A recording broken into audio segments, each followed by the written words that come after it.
Hi, and welcome to another edition of Girls Talk 9.0, where we candidly talk about the horror movie film of the week and occasionally the topic du jour.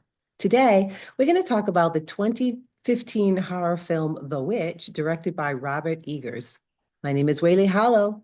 With me, the notorious note taker, Nanya, and we have the sensational Sunchild.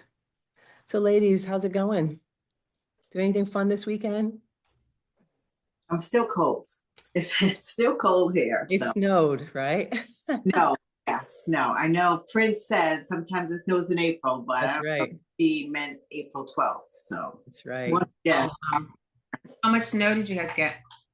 it was about an inch. It wasn't really much, but it's just the Just point. the thought. I get it. Thought. I get it. That's Enough the is thought, enough. the point. I mean, it was enough to be like, slow down traffic and just be, An just inconvenience. That was the last hurrah. I was like, look, I'm getting one more in here. I don't care about you people. But I am like then you know what happens, right? It goes from snow to summer. Sahara Desert. Yeah, Like this your spring. This is your spring, and it's yeah. This is it. There is no like real not spring. anymore. Those things are gone. Days are gone. Yeah, so Anymore. I'm waiting for a Sahara Desert. That's what I need. Ah, This is like no, Antarctica. thank you. Freezing. I can't stand to be cold. No, thank you. All right, so like I said, this is a 2015 horror film, The Witch. So Nanya, what is this one all about? So, as high level as I can make it, it's a story about a family in the 1600s, devout Christian family that move out to a farm on their own, and weird things begin to happen, and they begin to question their faith. And I'll leave. That's as quick as I can give it.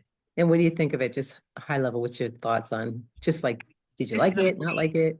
This is a movie that I recommended. Yeah. So I'd seen it previously. I hadn't seen it probably in a decade. I hadn't seen it since it came out. And I loved it probably more this time around than the first time around because I was actually more focused on what they were saying instead of being scared or not scared because I had already seen it. So I kind of knew whether it was scared or not scary. But Yeah. I focused more on the dialogue and what was being said and came away with a better understanding and appreciation of what I think the film was trying to get us to think and talk about. Okay. Okay. What do you think, Sunshine? Hated it. I knew it. I I told you. I hit. Let me tell you something. I watched it 3 times Oh God.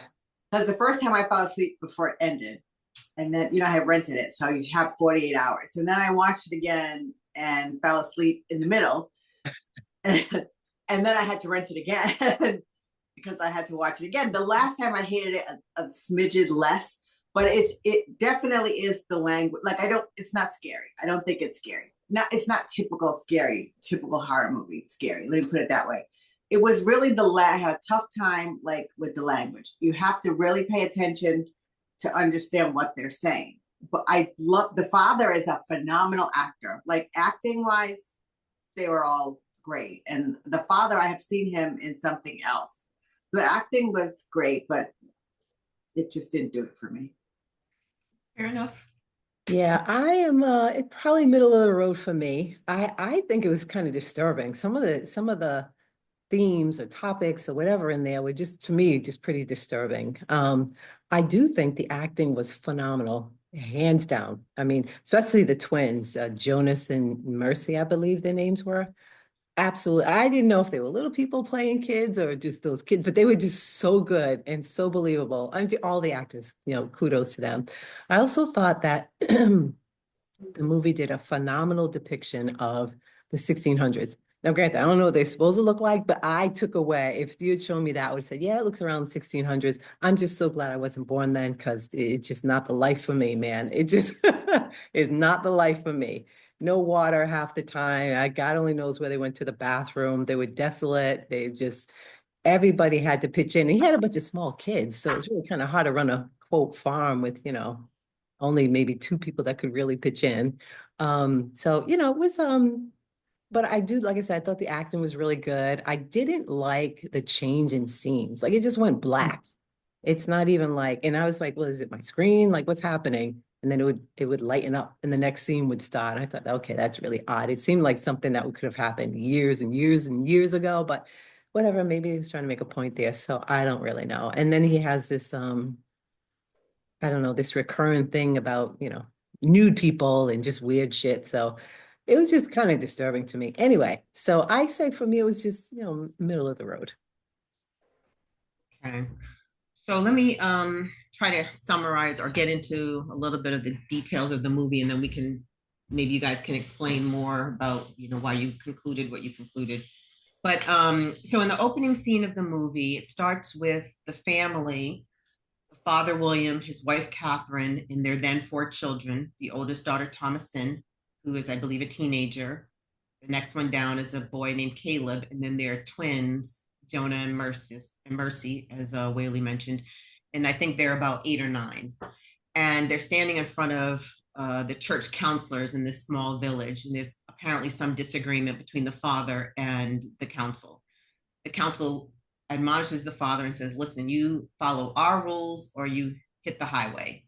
The father calls them fake Christians, and he hits the highway. So it's okay. Can we jump in and Please go do. through this?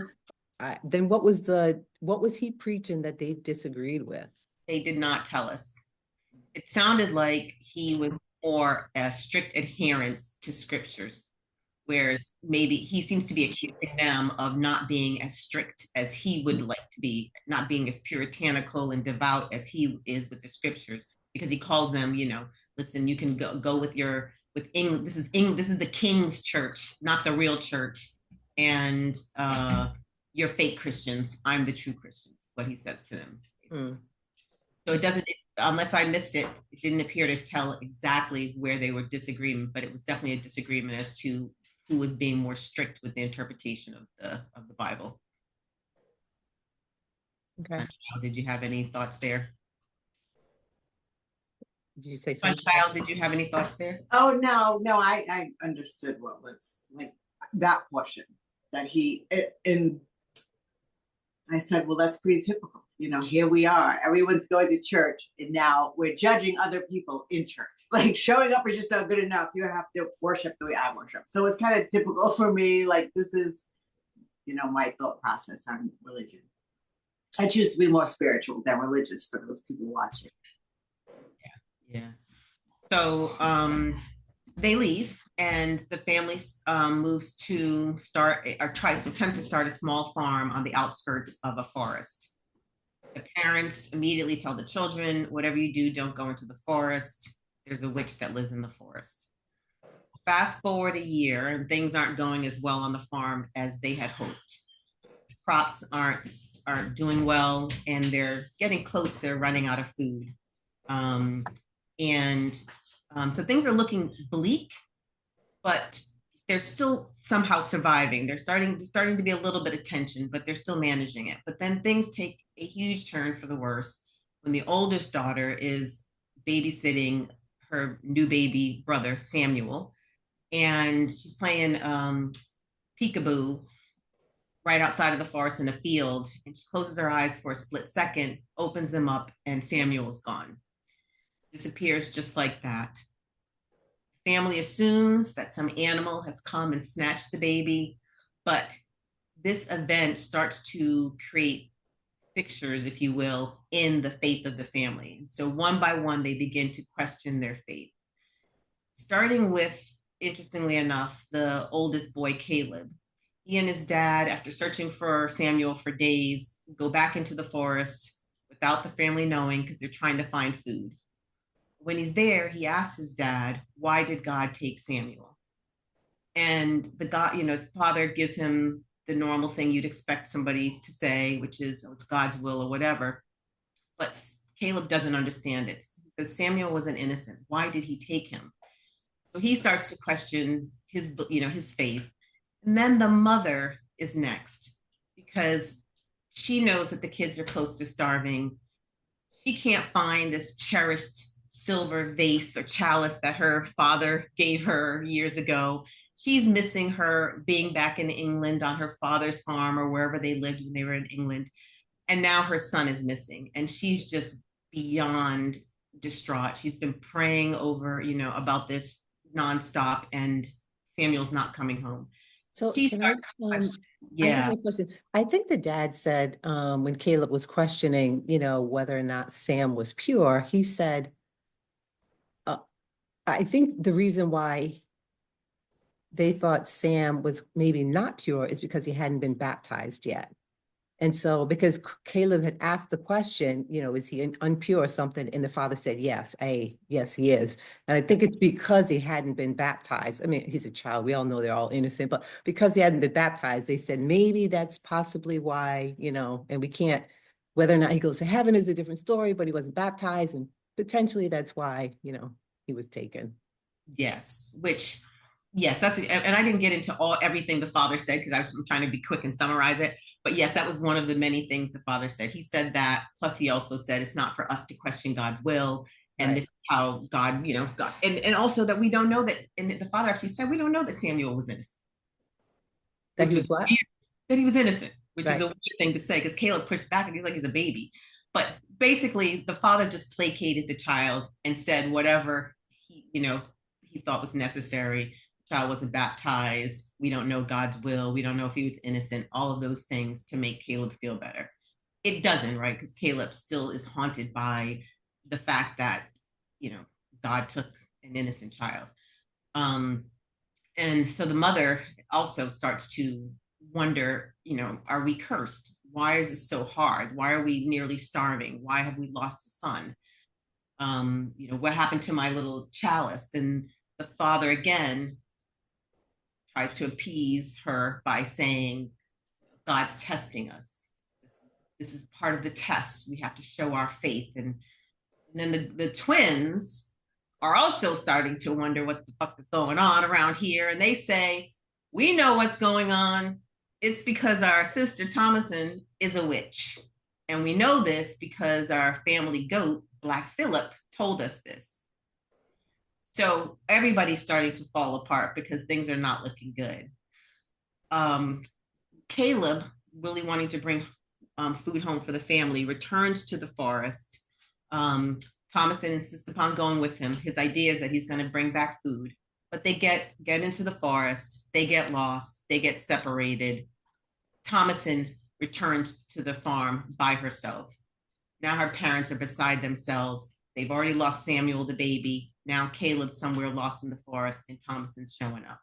Now everybody's looking at Thomason like, maybe it's not a coincidence. The twins, go back to the goat told us she's a witch. Caleb does show up later on that night. He's naked, he's delirious, he's spouting some strange things, and the family starts to turn on each other. And one by one, they start to accuse Thomason of being the cause of all of these things that's happened. And I don't know if we wanted to I'll save all of what actually happens till we get to that point. But the final scene, we learn, is Thomason a witch? Is she not a witch? Is the goat talking? Was the goat not talking? What has happened to this family? So any thoughts about the movie up to that point? At that point, I was surprised that the dad allowed his children to lie. I was surprised with that, given he is quote this devout Jehovah Witness or whatever he's supposed to be, right? If he thought he was purer than the people he left, why wouldn't he punish Caleb for lying about why they were in the woods, right? Because he said it was about the apple. Thought he saw an apple tree, and they were actually going out there hunting for probably food. Maybe he was teaching them how to hunt. No, no. They And were also, yeah, and also the chalice, right? He sold the chalice, yet he let Thomasina take the fall for it rather than standing up for her. So I was just surprised that he just didn't, being the person he thinks he is, he didn't say something both times, especially as an adult. Like you can get away with it. You don't, your children are going to be punished because they lied by their mom. You know what I mean? I would say, well, number one, I disagree kind of the beginning where I don't think that he thought he was holier than thou. I think it's Okay. unusual for people in the church, which is why there's 18 different denominations of Right. Christianity to Right. disagree on interpretation of scripture. He Yeah, was yeah, yeah. simply having a disagreement with this is how I interpret it. This is how you guys interpret it. Got it. I think this is the right way. I think you're just caving to the church and doing whatever, I mean, the king, and you're doing whatever the king says.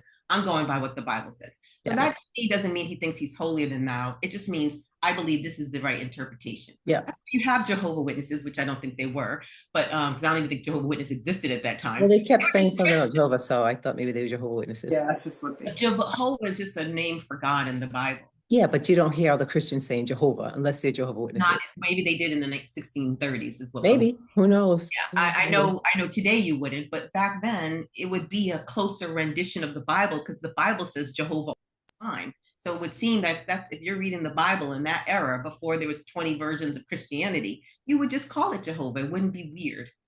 Maybe, I don't know.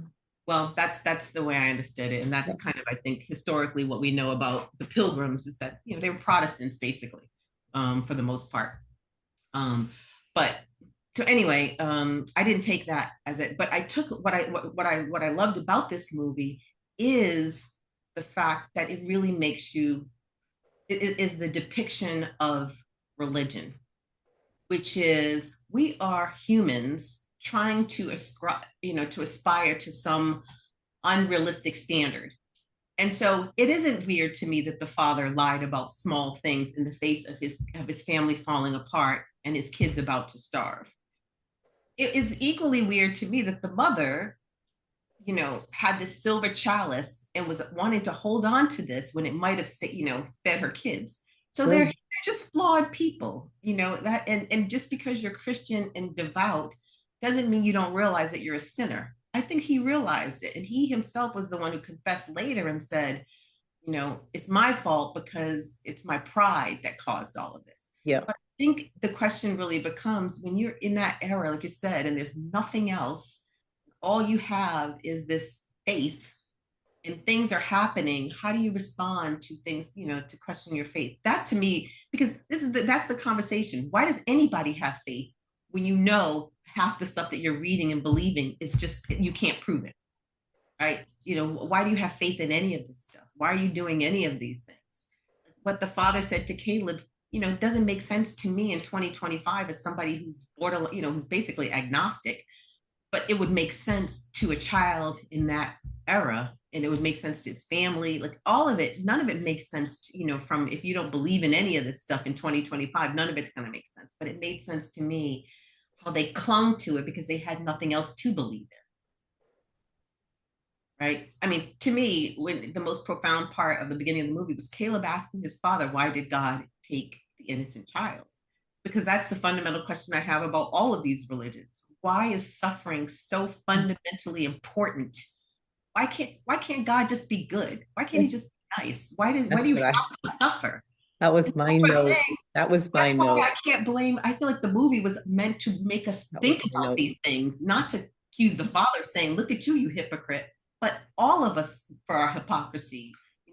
Why do we believe in these crazy things? Right. Like before, there was 18 versions of Baptists and Methodists and Jehovah Witnesses and Seventh-day Adventists. And I mean, these people can't even agree on the same Bible. Yep.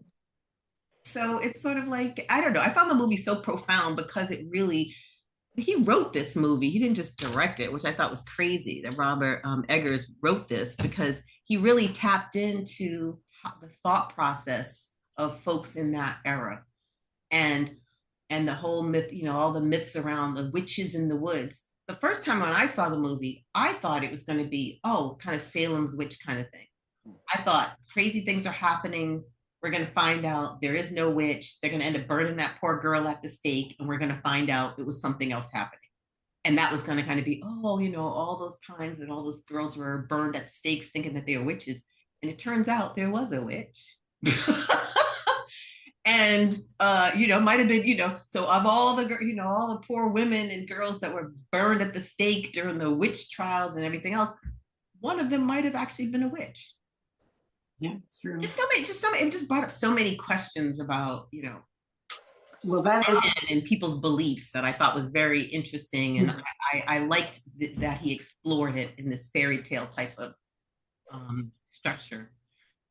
Okay. Yeah, that is, for me, Robert Eggers, his movies all have some, like, something deeper, some thought provoking. You know, you can't, it's not just something that you just watch while you're, doing something else. You have to really be focused on, because there's so much more going on than just what you're seeing. But I did, like Whaley, believe initially that he did feel holier than thou, better, more. He just had a different interpretation. It was just that simple. But I did take it like he felt, I'm gonna leave because I'm, really trying to commit myself to the Lord, and you people are just, here reading scripture. That's how I felt. And then he did all these things, but it seemed that he did become more humble as the movie went on. Because I think that was, that's what he went out. They went out into this little village, hoping that, or this little farm, and it was about questioning his faith, right? I mean, bad things just kept happening. You can only, the woman was praying 24 hours for the return of her son. He never came back, right? You're going to lose a little, maybe you lose a teeny bit of faith in the, not, in the ability of prayer to affect change. And it just seemed to me that there was, I don't know. I think his movies are good because he grounds them in actual folklore and fairy tale of the era in which the movie's in. So I read that every bit of the dialogue, every sentence in the movie came from actual folk tales or historical writings of that era, all jumbled. Took them from all different ones, but the language that they used was all from actual other documents. And I think that's why it feels so realistic. What I loved about the movie is how it just brought us into, as Whaley was saying, into this era. And it made you just say to yourself, thank God I live where I can flush the toilet and I can drink water. Because you talk about losing faith. I'd have been on, come on, we wouldn't have been on that village for 2 seconds before we were all ready to sign whatever. I would have been right back begging to get off anything. Come on, devil, because I want the hell out of here. It was amazing that they had so much faith, but because things were so harsh then. Hard. Life was hard. And granted, it's not like they had bills and anything, but life was Bills are not the problem. Right. Life was just hard, trying to survive. And in order to eat, you can't go to the market. You gotta go find food, berries, that's not even the worst of it. I'm okay with hunting for food. It's just there seemed to be no food. It took them forever to find the rabbit, and that creepy ass rabbit. And I love hares, but what the heck? Yeah, I think the focus was on survival. It was interesting again how they would weave in religion to justify things, right? So the father and the mother knew that there was not enough food. So the father said, "We're gonna fast tomorrow. We're going to pray to God tomorrow. Let's make tomorrow a fasting day," trying to turn the lack of food into a show of faith and celebration almost. So I could tell that they were fasting the next day because there was no food, and he just didn't want to tell the kids there was no food. But he turned it into, no, this is a show of our faith to God. Tomorrow shall be a fasting day, declaring it as if it was some triumph. And then when the mother was, saying, we're cursed. We just lost Samuel. Why are you not as upset as I am? And he said, he basically said, how many families lose more than one child? We're blessed to have only lost one. Those are his words. And that just shows how harsh reality was then, and how in the absence of much other hope, how you would cling to religion as an answer for absolutely everything because you had nothing else to point to, nothing else that could bring you any kind of hope. Right. But let me jump back into this to the story. I also feel you got as far as the woods, right? Where Caleb and Thomason went to the woods, and Caleb went on his own. Did you got that far? I said that they went into the woods and one came home without the other, and then he came later. And I figured we could get into the details. Okay. If you want to jump into the details about when they went to the woods together, whenever they got separated and what happened. Nope, yeah. Now's the time. I'm sorry. Now's the time. Yeah. So I thought, when they got into the woods, and I loved Caleb. Honestly, I loved him because he took on the man role. He was like, because really the reason why he went into the woods is because the family said Thomason is old enough now. We need to bring her into the city, either marry her off or give her to someone who's gonna, use her for wages or get money off of her. We can't feed another mouth. We need to get rid of her. He heard that and he felt, I don't want my sister to go. And so he was gonna go on his own, as we know. And Thomason said, no, I'm gonna go with you. And then you're right.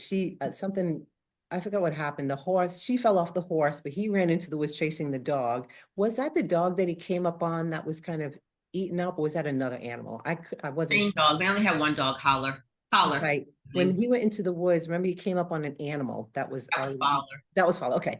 And then he continued to the witch's house, right? Now, what was that scene all about? That was disturbing to me. Where the witch comes out, she's very seductive, and then she starts kissing him. I think that's exactly the fairy tales of that entire era, right? That's every Hans Christian Andersen fairy tale, Hansel and Gretel and everything else. The witch always changes her form, right? And so she came out to this prepubescent teenage boy, and she showed herself as this beautiful woman. Of course, her hands still look like they were 900 years old, but he sees this beautiful woman. He's entranced. And so he moves closer to her and then she kisses him. To me, that was like textbook, fairy tale from that era. So what was it about it that was weird to you? Because that's exactly Not what weird. you do. It wasn't weird. It was just a little disturbing. That's Oh, all. of course. Yes. Yes.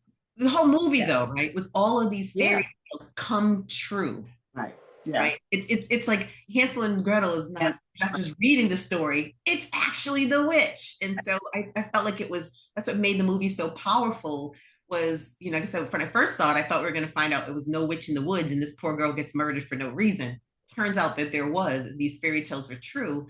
I thought it was very effective that the witch would would transform herself. I mean, from the crow to the goat to the wolf, whatever it was that she wanted to transform herself to a beautiful woman, to looking like an old hag, and seducing him so that she could, I don't know, steal his innocence or whatever it was that she was trying to do. I didn't know what her goal was. So what do you think she did with Sam?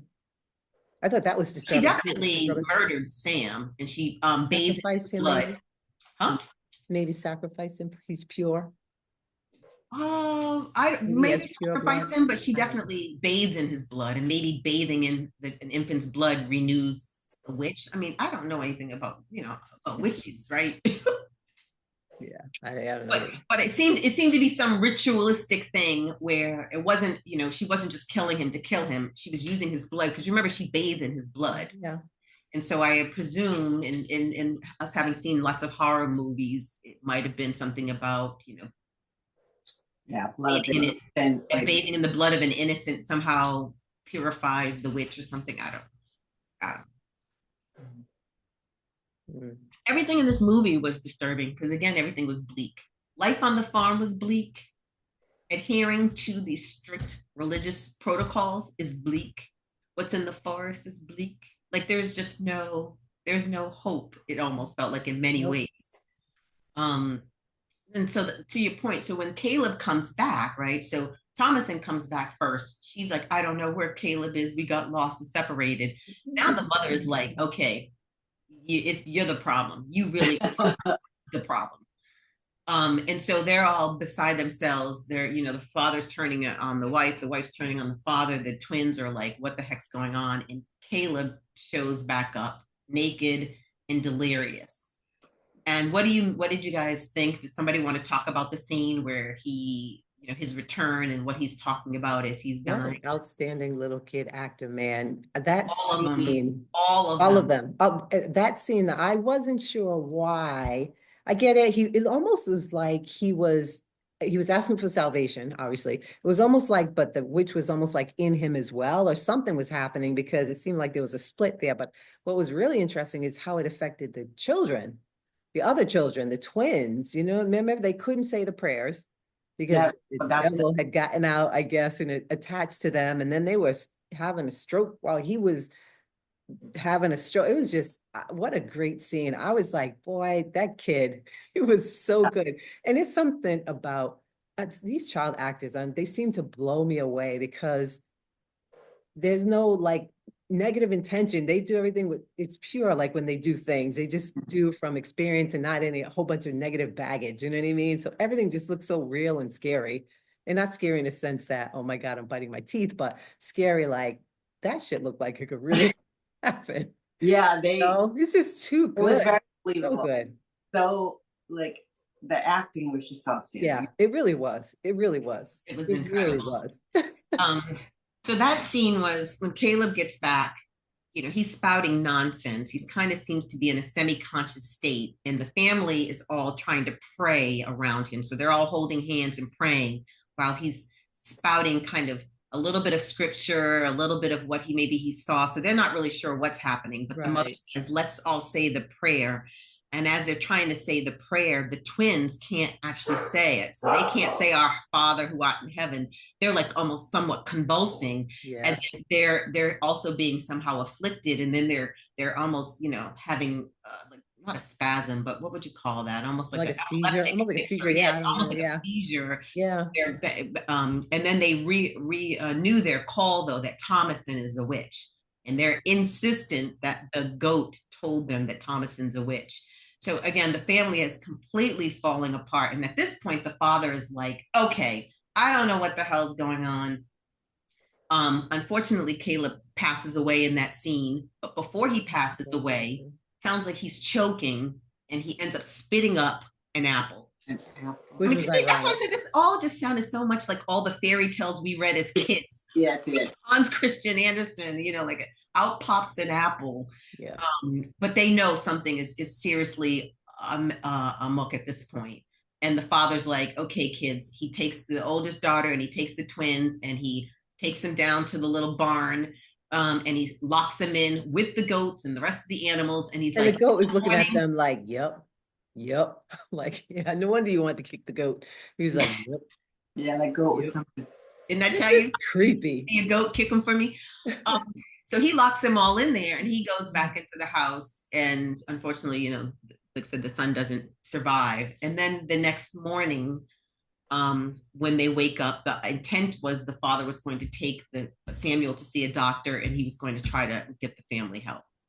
But he comes outside, the barn door is blown off, and the barnyard animals are strewn about, and their guts they've been impaled, much like the dog had been in the woods.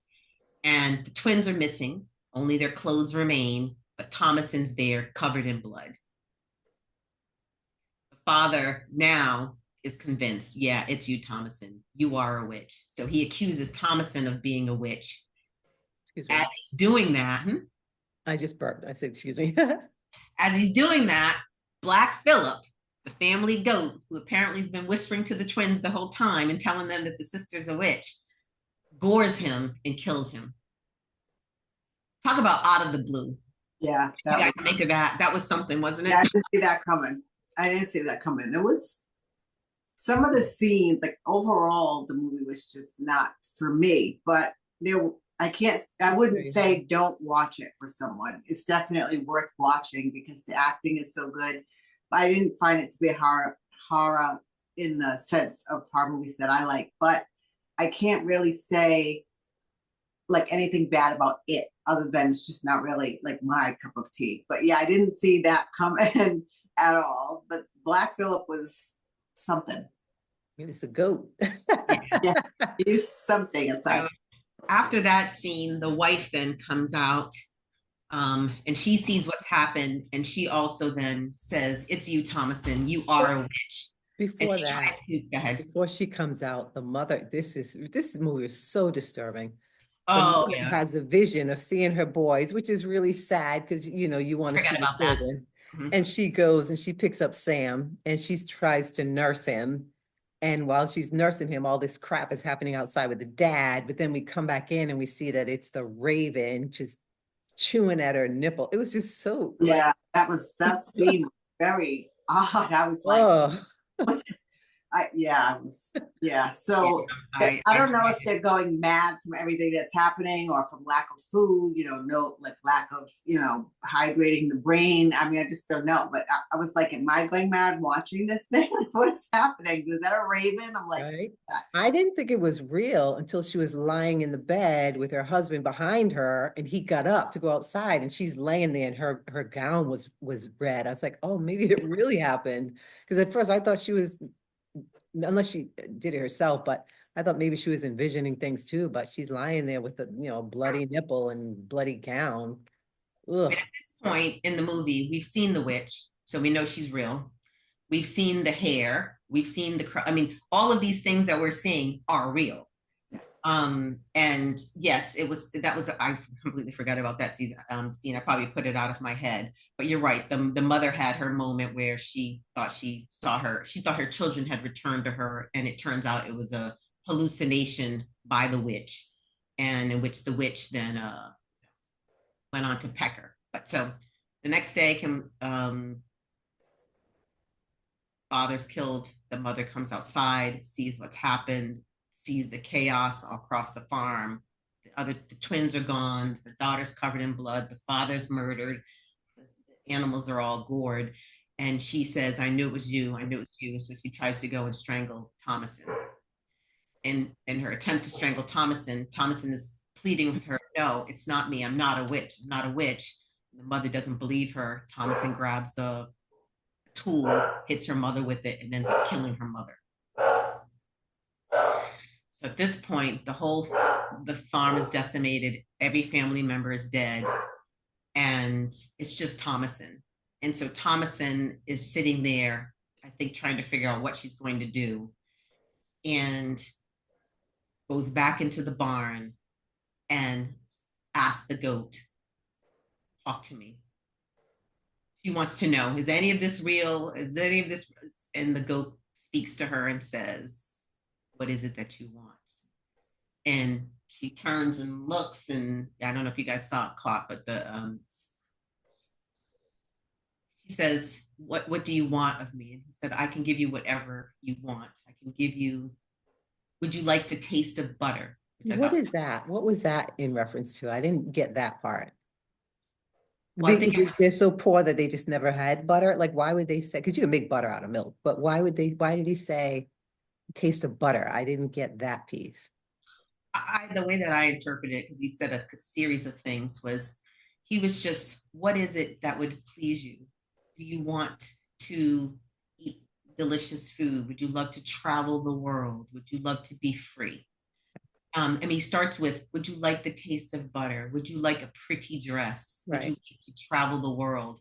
I think he's just trying to appeal, again, the devil trying to appeal to what would, these kids at this point, they just, like you said, you just want a nice bed to sleep in. They want a toy.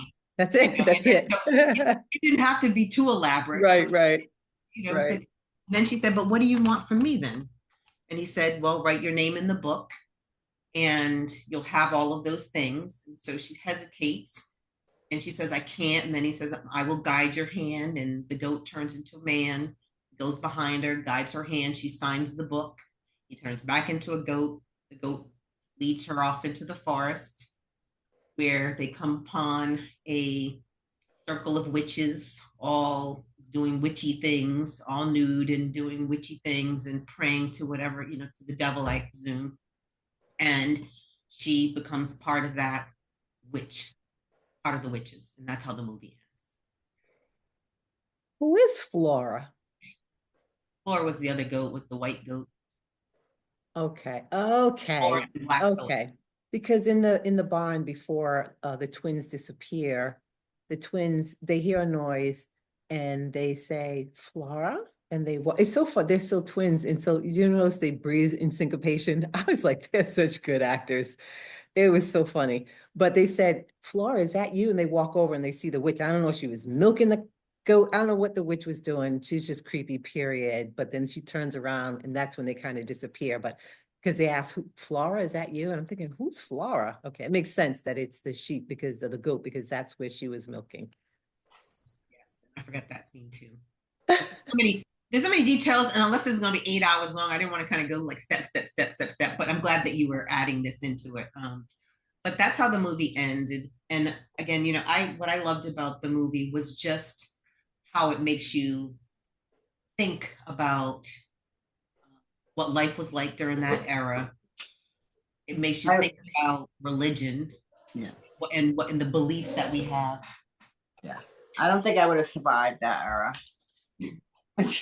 I don't think I would have survived that era. They had And it. I think I would be a different person. Obviously, I couldn't go back today, but if, that's the era that I grew up in, Yeah. you probably get Oh, used you to know. that, and that's all you know.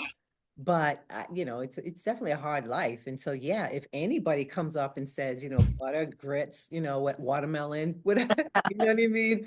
Whatever makes you happy, a Big Mac. Yeah, I want some because I'm done with this life. Like, Yeah. Yeah, and food plus you've lost definitely. everything at that point. Yeah, take me. I'm going with the free people. What I also liked about it was, to me, it felt like a fairy tale a depiction of a fairy tale. Like it was like a fairy tale came true. All the horrible things that we're talking about are things that are all in those same fairy tales we were reading as kids, and we thought nothing of it. Of a witch putting a child in a cauldron to turn him into stew. Like all these horrible, horrific things that were in those fantasies. Now, you're detached when you're reading it on a page, right? But to see all of those things sort of depicted, I think was very compelling, and it says a lot about, again, when you kind of can't explain things, the stories that we will make up to explain things, the myths, the stories, the religions, whatever it is that will create some story to fill in the gaps, that because we can't explain the world around us or all the things that are happening and how we go about pacifying ourselves. I don't know. I guess I thought it was a lot deeper, but I found it to be very profound, and it really made me think about religion and beliefs and faith and fairy tales and stories and witches and demons. And this is a person, like I said, he doesn't really have a necessarily belief in any of that, but it made me think about all of those So did you think that the apple symbolized something? You had mentioned earlier that, the witch is going to come to you with things that you desire. Maybe Caleb wanted an apple. Or do you think the apple has anything to do with, maybe Adam and Eve? Like, why the apple? Why the apple tree? Or things. is it Before also, he I think spit they up had the mentioned, apple, I he think claimed it, I'm sorry. Caleb had said he saw an apple when he went out into the forest. But he lied, right? Well, did he lie? I don't know. Maybe, maybe, I maybe, thought he, maybe that was the manifestation, right? When you lie, maybe it becomes, maybe the witch makes it become true. maybe. I mean, I don't know. We're all making we're supposing things when we don't know anything of, we don't even know if, I mean, I don't even believe in a witch, but we don't even believe in any of this. So to try Right, to imagine why, I think it's probably, and maybe it's symbolic, maybe it's Adam and Eve, although I doubt it because I don't see what the context would be there, but right, right, also, who knows? right. Right. But they did, I mean, it seemed like they had a better life when they were in England. I don't know how they became, right, but I don't Left know. England.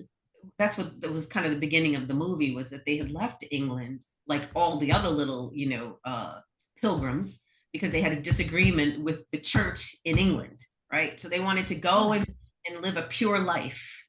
And so that's why they left England. And I think I think he was disillusioned because maybe he thought that he disagreed with the church in England, but if he got here and they could practice or belief, their beliefs the way they wanted to, things would be a lot better. But then he ran into disagreements with the church council. So then he ended up off on his own. And in that isolation, you know, in all the movies we see, it's whenever you're isolated or weak is when the devil shows up, right? It's whenever you're tortured or you're struggling or you're questioning things, the devil shows up. So that's kind of how I interpreted that. That's true.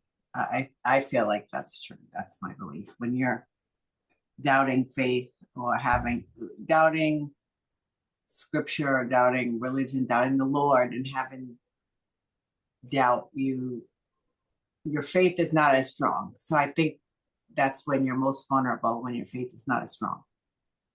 Yeah. I think even in that situation, even if you were faithless, I still believe you would start doubting, and I don't think you would doubt your religion, but you would start doubting or questioning something, right? Because I could see, yeah, yeah, yeah, yeah. So But I what think else it's would it not, be other than, I mean, this is about, again, in that era, that's kind of how you filled in those gaps, right? Everybody believed in something, right? right, So but I'm just saying, if you, I mean, I'm sure there were some people that believed in nothing, but I'm just saying, even if they were in that, just hypothetically, even if an atheist, so quote unquote, was in that situation, they would still start doubting things like, and You it would start be religion, but questioning things. There's of nothing to course you doubt if start. you don't believe. Doubt means you believe and then you Well, don't believe. you question You would yourself, question maybe. things. Some, Yeah, yeah, you you would start question what thinking. you're saying. Yes, of course you would. Exactly, That's what exactly. that's what I was saying about that's where these stories come into place. It's to Right, explain right, what right, you can't otherwise explain. And so, right. yeah, of course you'd question. Of course you'd question. You'd question, it just is Caleb being an innocent boy trying to question, you've told me my whole life that if I sin or if I don't sin and I pray, I'll go to heaven. And then God takes my innocent brother. Like, Right. he's questioning it right from the beginning. And he hasn't been he hasn't been practicing this for decades. This is like his initial reaction. Um, and yeah, I think if you're out alone in the woods, like you said, regardless of what you believe in, you might start believing in shit you never Something. believed in Hell before yeah. because you need something to have hope, something to make Yep. you think that things will get better. Yep. And I think that when you're poor and you're hungry, I mean, we've seen it all, I'm sure. That's when people pray, right? So when you really are in a desperate situation that people turn to faith to begin with. Yeah. That's when the devil shows up when you question it. But when things are not going your way, suddenly you're like, let me pray just in case it Yeah. works. Yeah. Just in case he's real. Yeah. Case is real, and I'm a fool. I'm a pray, because you don't want this person to die, you don't want this to happen or whatever. So you turn to faith, and I thought it was so well done. And then I'll we can, or maybe we can wrap up now unless there's something else anybody wants to add. But I wanted to talk about some of the things that I really loved about the movie, which I just when the dad was digging the grave for Caleb, I thought it was for Caleb, but it seemed really deep. And then the mom went into it. I'm thinking, why is she in there?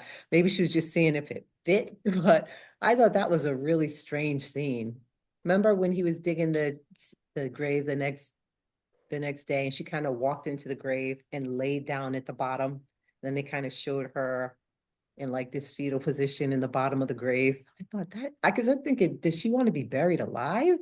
But then I said, it's got to be for her son. But it just seemed really odd that she would even get in the grave. I know she was we at the all have point heard where, stories of people diving into graves but there was nothing in there. because they were right, It but was, it's just like oh, don't leave me kind of situation. Right. I'm yeah, I feel like that's not that Felt unusual. I felt like she was saying like some of her, a piece of her is gone. Like now That's how I interpret it. gone. So she wanted to be in there and like Take me to Lord. If you took my son, take me well, I to believe you, yeah, that, take me to, yeah, definitely that, and maybe like experience, where her son's resting place is going to be. Like have her, sent there, have her, I don't know, her yeah, essence, her yeah, aura. maybe. I just felt like she was a at that point just devastated, Yeah, and oh yeah, heck yeah. yeah, of Yeah, course, yeah, just went in there yep. for I the. mean, Because she loved her children. she loved her children and she was one of the most devout, right? I mean, she was praying nonstop. And then she turned to her husband and said, you know, I no longer have faith. She completely lost her faith. She just said, I can't, there's no explanation and there's nothing you're going to tell me that's going to make me feel differently about all the horrible things that's happened to my family. It's not okay that I've lost two children, no matter what you say. Right. So she's just like, listen, you can believe what you want to believe, but I no longer have faith, which was to me profound. Oh yeah, yeah, of course. I mean, sadly, that's when we're supposed to have the most faith. But I mean, if that's easy to say, it's easy to be one of those like quotes on a board somewhere. But to actually experience that type of loss after loss, compound with more loss, and then talk to me. I mean, so I didn't get the impression that she lost her faith because she kept Said saying that that we're cursed, but you can't be cursed if you don't have faith, right? You can't, initially she said she was cursed. but the Initially she whole kept saying, time no, that there's they were a scene, and cursed. I'll pull it up. There's a witch. You can't believe, All of right? that was in the early parts. Why There's would a she scene be? where she turns to her husband and says, I no longer have faith. Do you remember that, I Sunchild? do. I remember her saying Those something words similar to exactly. that. I No, remember those words something similar exactly. to that, but still, how could you, if you don't have faith, you can't believe you're cursed, I'm thinking, and why would you believe, could you believe in a witch? Yes. I mean, I would think so. I mean, I still think you could believe Having faith, curse. Yeah, curse. having faith doesn't mean you believe every story. having faith is she has faith in God, she has faith in Jesus Christ. That doesn't mean she believes every fairy tale about a witch in the woods. Those are totally different things. You No, can but have she faith believed in the witch. God. She believed there was a witch. We know that because she thought her Right. daughter was the witch. Yes, but she gets to a point where she's separate. Well, I don't know. I wish I don't have the I can't pinpoint the scene, Sunchild. I don't know if you remember, but there was a point where she specifically talks I about do remember loss her of saying, remember her saying something thereafter. to this I part. don't remember her going back to being cursed. Curse was what she said initially when things were going weird. Like this, when she it was the chalice. The chalice started the whole thing. Like this is just weird. Our crops are all dying. You know, um, I can't find my chalice. All of that was, are we cursed? Are we cursed? Are we cursed? Then she gets to a point where all of that, she seems to put all that aside and she looks at her husband and says, I no longer have faith. She doesn't even pray anymore. She's praying through all those, I think we're cursed. She's praying her way out of that curse. Then she gets to the point where she doesn't even have any faith. She's just like, it is what, I mean, she's not saying it is what it is, but she seems to have lost faith completely. I took that to mean two separate things. But I definitely think you can have faith in God and not believe in a witch in the woods. I think so. There's nothing that says that if you believe in God, you have to believe in witches. The Bible doesn't say that, does it, Sunchild? I mean, No. here. Okay, then, yeah. Then I didn't take that to mean that they were all combined, and that you have to believe all of it or nothing. But that was my interpretation of it. I don't know.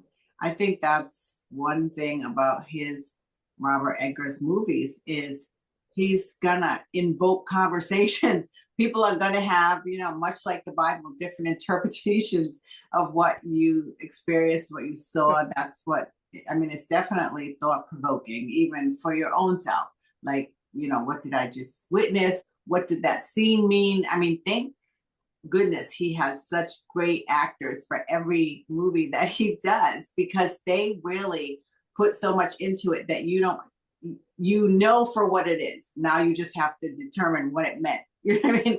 They do bring it across the screen to you, and then it's up to you to interpret what did that. Yeah, because we're all bringing to any movie we see our own baggage, all of our own experience, our own thoughts, and Of everything else. course. And a lot of times I'm just playing devil's advocate. I'm just throwing things out there, questions. Nobody's even focusing on you right now. But Yeah, yes, I know. I'm just saying in general. I just throw stuff me out too. there. Me too. To me, if the point of us getting together is just to simply say, I like the movie, thumbs up. Exactly. We could do that on the phone. We could text that. We don't need to be doing it. The idea is that we're here to talk about what we liked, what we didn't like, what we thought was effective, what wasn't effective, how we felt about it, how we interpreted it, how it moved us, shaped us, made us think. All of those things are part of what we're here to discuss. And we talked a lot about the acting being great. And I would say, yes, the acting was absolutely first class, stellar. There were so many other things, though, about his movies, and particularly this movie as well, that he does so well. Number one, little things that we don't necessarily highlight all the time, but matter in making things seem realistic. Everything from the costume design. Oh, yeah. The dialect. Yeah. Dialect that it was hard to understand, as it would be hard to understand. I don't want you speaking in 2025 New York if you're set 60s, 30s, New England. Yeah. That is how people spoke in the 1600s. And I love that he stays faithful to that. He doesn't dummy it down for us and make us say, well, I'm just going to make it seem casual. No, the dialogue is as strict as it was then. I thought the lighting in the movie was absolutely gorgeous. He does this in all of his movies, the fireplace, the candles, everything dimly lit. It just sets the tone. It's because that's how it would have been. Like, imagine how scary life is in general when all you have are like candles and a little bit of light. Yeah. And I love that he doesn't overpower with the soundtrack. There's no music telling me how I should feel. Like, okay, let me turn on the soundtrack so you can start to feel dread. Oh, let me amp it up so you can feel more dread. There's none of that. It's silence. And to me, that is far scarier, because my thoughts are if I made a horror movie, it would be 10 times scarier than any horror movie I've ever seen, because my thoughts are far scarier than what I've ever seen. So I love that he leaves it to you to sort of, get amped up. I thought the plot was, it was again, to me, very unique and different. you knew it was a fairy tale. It was reminiscent of, like I said, all the Hans Christian Andersen fairy tales and other ones that I can't think of any of them, but it was reminiscent of all of that. But it was new and unique and different. And to me, I felt like, you know, we haven't seen a movie that had like a spin on it like that. Um, and what else did I put down here? I think those were the things that I liked most about it.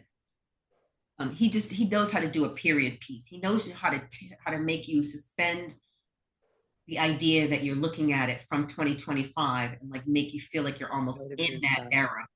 Yeah.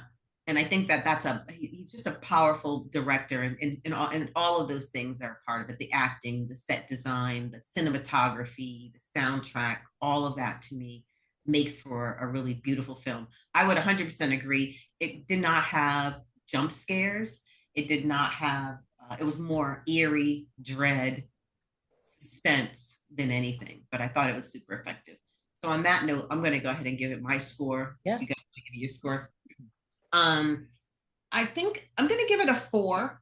And I'm giving it a 4. I thought, again, it was a beautiful movie, well made, incredible. The scene where the goat turns into the man was just amazing to me. All of that was just so incredible. But I would agree, it would have, you know, it would have been nice to have a few jump scares. I think we're so conditioned now to have like some jump scare that it feels weird when there isn't one. And I would not have been upset if there was more actual jump scares in the movie. So for that reason, it's a 4. But I love the film, and it's not going to be for everybody. To your point, it's not a Hollywood film. It's not going to be, you know, you're not going to be jumping or anything like that. But if you just want a really thought provoking, slow burn, I think it, you know, you might find it interesting. Yeah, slow burn. I referenced in the past Dark Shadows. Growing up, like Alfred Hitchcock, Dark Shadows, all these black and white series, movies, episodes, to me were terrifying. Of course, it was a different era. We hadn't really experienced these, you know, slasher movies and Exorcists and all this stuff that we have, you know, had from the maybe 75 and up years. But in those times, like I can still watch Alfred Hitchcock in Dark Shadows in the black and white, and you know, you can see the cameraman, you can see the shadow of the cameraman. I mean, things that I notice now, I never even noticed back then, but just like the music or the look that somebody gave or the anticipation was terrifying for me. And I still find it scary, and I don't know what is about that. Maybe it's just like I remember how I felt back then, but Alfred Hitchcock had like a way of, you know, the thought of birds attacking me is terrifying to this day. I love the beach, the seagulls scare me to death. Now, would I think like a remake of that? I don't know if it would carry over or translate the same like fear that it did then, but that movie is classic, as is like Psycho and, you know, Dark Shadows, for those of us who love horrors. I'm going to give it, only because, did you just laugh? Only because, yeah, I'm so torn. The acting was really good. I just don't think it's typically something that I would watch. I said I hated it in the beginning. Okay, you don't have to like it. Like, don't feel guilty about giving it a 1. If I don't like a movie, I don't care what you guys think. I'm giving it what I'm giving because there are things that I liked about it. It wouldn't be something that I would be like, oh my God, I can't wait to go see The Witch. I hated it as far as, you know, when I see a horror movie, I want a jump scare. I want something to scare me. Even the eeriness didn't really, it was disturbing. It was weird. It was dark. It made me think, but I didn't find it necessarily like scary. However, I'm going to give it a 2 because I felt like the acting was good. And I felt like, yeah, I knew the girl was not the witch. Like, I mean, even before the gold I knew the girl was not the witch somehow. Even though she kind of bullied people a little bit there, that bullied the children. I just felt like in which time, how they pinpointed somebody because of a thing, something that happened, you know, this moved, you were in the room, you're the witch. I felt like it reminded me of the Salem, trials where something freaky happened. And I think Whaley, to your point, said this earlier, maybe there was one in 100 that really was, but it wasn't like a big scale of like what makes you the witch. Something happens freaky around you and I was there. Something happens freaky around you and I was there. Suddenly I'm the witch. So I couldn't have written it. I couldn't have figured out the ending. I knew it wasn't her, but I couldn't have figured out the ending if I tried. Even watching it, I wasn't sure where it was going with that, where it was going to happen. So I did like that. It did like make me watch it again because I wanted to know where it was going and what was going to happen. But I'm going to say 2.5. And I'm going to say 2. I'm going to say 2 for the acting. And I would tell people that, watching it wouldn't be a bad thing. It's definitely going to make them think and make them see, but don't expect to be jump scared. Let's see. I thought the acting was top notch. It was outstanding. I thought they did a great job depicting the 1600s, the language you said, the clothing, the farm that they were on. I'm going to call it a farm, the plot of land, whatever you want to call it. You definitely get the impression, whatever state that family was in, you were in, because the movie puts you right there. There was no doubt, no question about where they stood on uh the poverty scale, let's say. I don't know. You just knew exactly where, because you could feel the desolation, you could feel you could feel everything that they were feeling. I do think, and it was very real. Like they made it seem very, very realistic. It's very disturbing. It felt a little long. And I wouldn't necessarily call it a horror film. There was some horrific shit happening for sure. Like just really some really disturbing things. But I mean, somehow they pulled it off. I didn't necessarily like the ending scene. I just thought it was a little, I don't know. I don't know what's with him and his naked women in his, or naked people with blood on them in his movies, but it seems to be the last two that we've watched, it seemed to be the theme there. So I think I'm going to give it, but it is a good movie. Would I recommend it? It depends on who's asking. Like I would have to say, look, you might not like this type of movie, but you could probably sit through it. So it would depend on who's asking. It's not that I would never recommend it. I would probably not watch it again. But it was well done. It was definitely well done. So I'm going to give it a 3. Definitely going to give it a 3. Say, in defense of Robert Eggers, it's not him putting it in the movies. It's the material, the source of the materials he's using to make his movies. Like the I thought you whole, said he wrote it. right, he did write it, but I'm saying, like, you say that naked witches around a cauldron isn't an idea he invented. No, but the Around witch was forever. naked. She was milking the cow naked. She was stroking the baby's stomach naked. Why is she naked? And I get That's in it. all Maybe of witches those. don't have clothes on. I don't know. So it was even in Game of Thrones, it was the same thing. I mean, I just think that that's part of the lore versus. I'm not saying you're wrong in any way. I'm just saying it's not specific to Roger Eggers. It's specific to the folklore of that era, where these kind of all of those themes were prevalent in all of those stories. Yeah, and I'm sure if we did something else, it probably wouldn't be there. But the 2 movies that we've done by him are the only 2 that I have reference of. So One based on Dracula, the other one based on witches in yeah, New England. yeah, exactly. So yeah, I'll give it a 3. All right, girls. This is Girls Talk 9.0. Thank you so much. Nice job, Nanya. Next time we think we're going to do the movie Us. Hopefully nothing changes. Until then, we'll see you. I'm Willie Hollow. That's Nanya. And that's Sunchild. Ladies, thank you so much. Have a good one. Thank you. Bye.